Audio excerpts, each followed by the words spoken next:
ऐसे क्वेश्चन को सॉल्व करने का सबसे बेस्ट मेथड है कि आप ऑप्शन से सॉल्व करें। ठीक, जैसे इस क्वेश्चन में कहा है कि ए और आई की अनुपात 7:5 है, उनके खर्च का अनुपात 3:2 है और दोनों हर महीने 4000 बचाते हैं। अगर हम ऑप्शन ए से चलते हैं तो आप यहाँ देखिए ए और बी का इनकम क्या हो जाएगा, 28 और 7 से डिवाइड करेंगे तो 7 चौक 28। ठीक है, तो अगर ए की इनकम 28,000 है तो बी की इनकम कितनी हो जाएगी, 5 चौका 20 है। ठीक है, ये 20,000 इनकम हो जाएगी।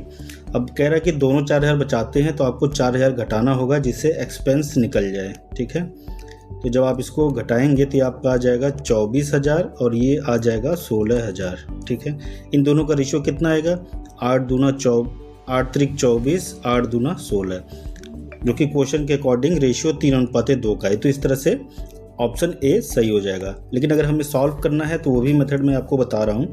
अगर आप यहाँ ध्यान देना है कि ए और बी का रेशियो कितना है, 7:5 है।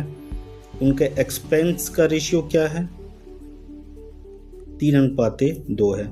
तो आप देखेंगे यहाँ पे इन दोनों का डिफरेंस कितना है, 7 में से 3 गया 4, 5 में से 2 गया 3। दोनों का डिफरेंस सेम नहीं है तो हमें पहले सेम करना पड़ेगा।